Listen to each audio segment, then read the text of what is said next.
Hey everybody, so we're going to test out this American Tactical 1911. This one's like I said, an ATI. This is a company that's located in Summerville, South Carolina. Very cool place. And but it's manufactured in the Philippines. I know a lot of 1911 guys will say, "Oh, it's manufactured in the Philippines. It's one of those junk guns that come over from that part of the world." But I don't think that's the case. I've put a few rounds through it, and I've yet to have an issue with it. I think the construction is nice and sturdy. I think the finish looks great. I think the internal parts are machined very well. So I'm fairly impressed with it. Is it a Wilson Combat? Is it sort of top of the line 1911? No. But for $320, I couldn't resist. I'm not a 1911 guy. I don't sit there and fanboy over 1911s. Never cared to have one. I thought, wow, it's a historic piece, sure, but for a gun that weighs that much and carries that little ammunition, it never seemed to be of interest to me. But the price point was right. At $320, I got this on Southern Ohio Gun, SOG, and they can be a little bit of a pain to work with, but their pricing's pretty good. So, and I had a good experience with this one. Shipping was easy. It came on time, and so yeah, I really couldn't say anything bad about them. But the price was good, so we picked it up.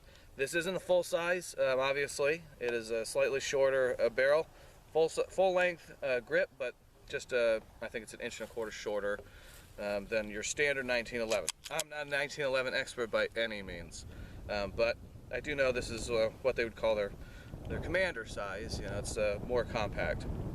So we'll give it a try. It seems when I first shot it, shoot a little low, a little to the left. I believe it's the gun and not me, but we're going to give it another run here and see how it goes. What are the features on that one? So they made it to look more like an original World War II combat service pistol, but a few changes. So they changed the back strap. It's a flat heel. It has the extended beaver tail to cover the hammer, and that's always been my problem with 1911s. I had a 1911 shortly, a collector's 1911 that I'd sold into a collection. It was just changing hands through me, and I had shot it, and man, I got a ton of hammer bite from it. It never was pleasant. It was the original it was a 1926, so it had the original slender beaver tail on it, but this one's got the large one, and so that's a good updated feature. It's got a large safety on it as opposed to those little the small safeties. The sights are taller, larger than the original ones, so it has a few modifications that just make it more in line with the manufactured 1911, but it still has the original look with the checkering. The Parkerizing that they put on it looks more vintage, so it's a little bit of a combination of best of both worlds, I guess. So, cool. So you like it, huh? What's the trigger? What's trigger feel like? It's pretty good. For a 1911, it's got a little bit of uptake, but it's crisp. The reset on it is really short, so you can get back on this gun pretty quick. And being a 1911, it's slender grip.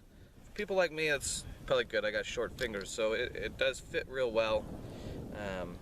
It is definitely a comfortable gun to hold, a comfortable gun to point, and it's just fun to shoot. It is fun to shoot. That's just one thing I never took into. I took in as a factor originally with the 1911, but everybody changes. You ready to shoot? Yeah, let's give it a run. See how it goes. All right, let's put some rounds downrange. Okay, here we go.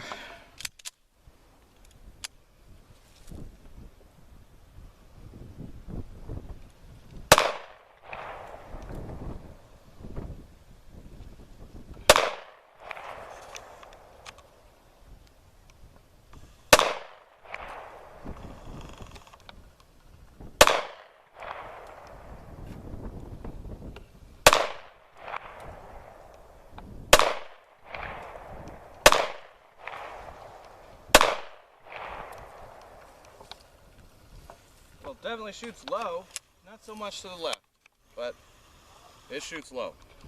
Shoots low? It shoots low. Let's zoom down there onto that target and take a look. So I was aiming bottom of the red ball, so it's bottom of bullseye. So it was a little low. Yep. You're aiming at the bottom of the orange? Yeah.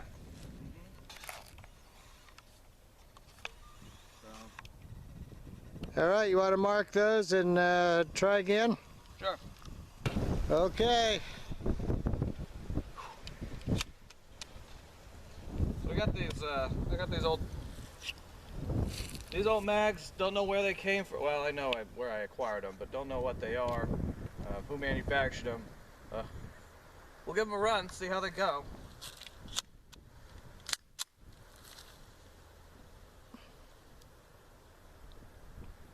A little limp-wristed there.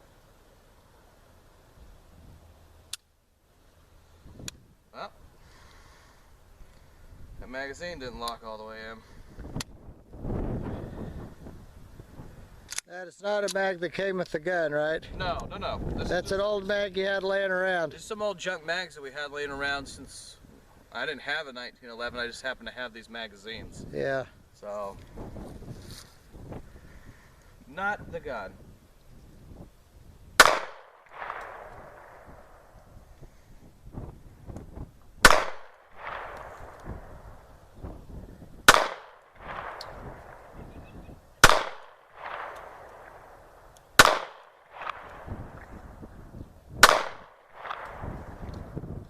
Alright, that's a little better. Just All had to right. jam this thing home, so. Show us the old mag there you were using. This old Parkerized, some type, I don't know. Some old mag that came from somewhere. Has no manufacturing mark on it. I doubt it's any sort of GI mag, but it's just something that I had. It Yeah. functions. All right, let's see where it hit. Let's go down to the target. And what's the distance we're at here? 15 yards, not even, maybe 15. That's where I should be shooting a little better than that. So I was aiming at the 7 right here, roughly. So it is a little low. So you're trying to compensate for it a little bit. You Right. brought it up from where it was before, but it is slightly left too. Yeah, I was aiming top of the black, and then there's some that's just, it could be me, but I don't think so. I think it's just a little off to the But left. it groups pretty good. It does group. Yeah. For a $320 gun, I mean, it's, Yeah. being non-adjustable sights, really. As far as windage, I guess I can adjust windage and elevation. If I wanted to, could bring down this front sight a little bit. You'd have to file or something. But Yeah, just take a you'd file. really have to be careful what you were doing. Yeah, you can't take much because it's Because it's molded right molded in, into the right? frame. It's not. Yeah. I don't think it's pinned in or anything. No, so. it's just molded right in. Yeah. But this front sight, we can adjust for You windage. can drift the rear You can sight, right? drift it. Yeah, it's dovetailed in there, so. All right. Well, You can set fix the that. gun down there. Let's look at it. All right. Okay, so there we go. ATI, right. American Tactical Imports, is that what this is? Mm-hmm. Right down American the street from my house. American Tactical Imports comes into Summerville, South Carolina. Here it says on the side, American Tactical Imports, 1911 G1. Got some nice grips on it. It's got that sort of that Parkerized I think finish. it's GI. Huh? GI. Is that what it says? Sorry, GI. That's what happens when you get old. You can't hear, you can't read. Okay. It's got a serrated hammer, right? Yeah, it's serrated here. It's got the hole cut there. Got a nice safety right here. Nice beaver tail. Yeah, nice gun. And the price was what? 300 and something? Yeah, 320. 320. Wow, can't beat that. No. Can't beat that. It's the only reason I bought it. But I thought it was a good choice. Oh yeah, very cool. All right, well, you gonna let me take a few shots with it? For sure. Yeah, you good. All right, here we go. 1911. Actually, I don't think I've ever shot a 1911 before. Never really wanted one, and most of the guys I saw shoot them in competition when we used to run USPSA. All I saw was lots and lots of $5,000 jam ups. But anyway, we'll give her a try here. I realize this isn't a $5,000 race gun, but like I said, I never was too much on 1911s. Saw too many of them choke up. And after I saw Bryce here outrun a guy with a $5,000 high-end open class race gun with his old XD45 polymer frame, I thought, yeah, so much for those 1911 styles, but oh well, here we go. I can't see the sights very well. I do like the sights. Do like the sights.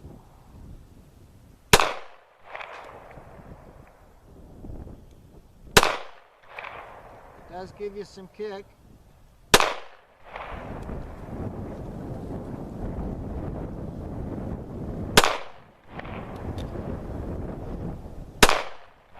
Nice trigger though.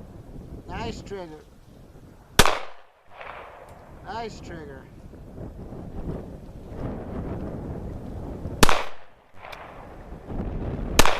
Wow.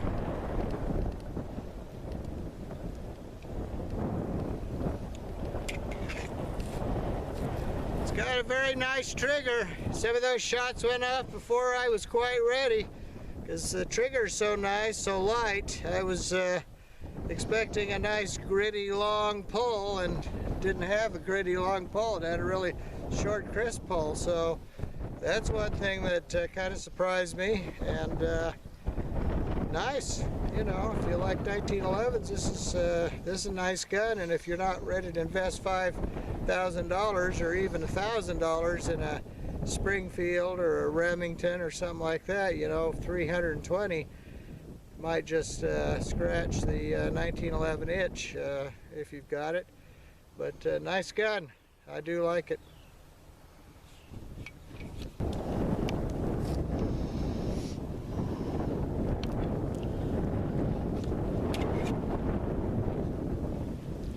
Ready?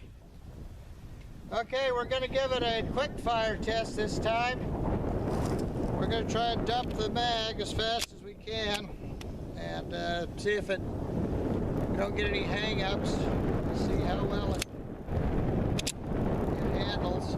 We're using one of those crappy old mags, so we'll come up and shoot rapid fire like we would if we were under attack or you know, facing down some bad guys. So ready? Here we go.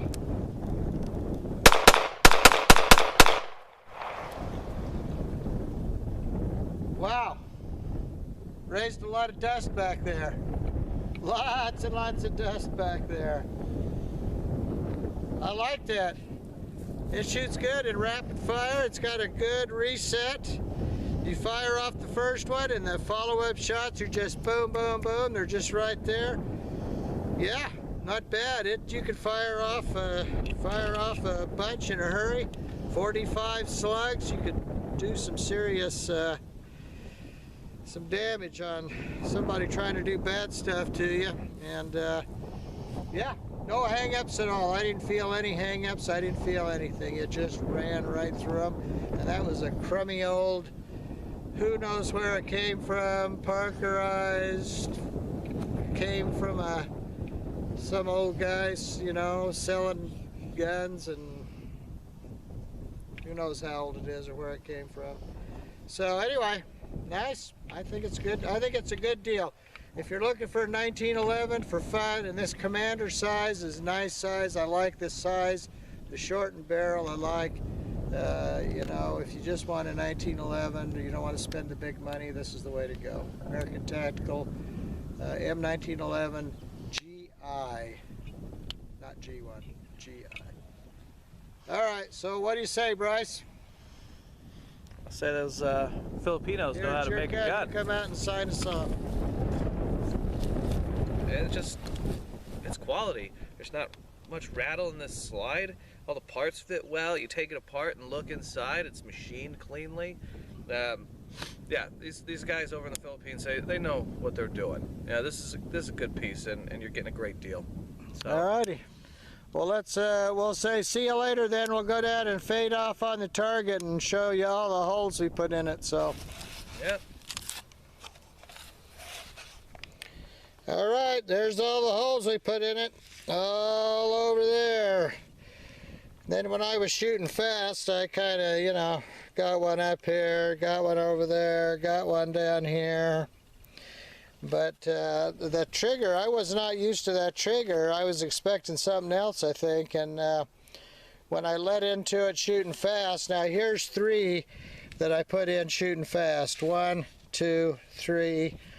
Then some of the other ones were off target a little bit. But, you know, overall, great. And we'll fade out with this last shot of how we did.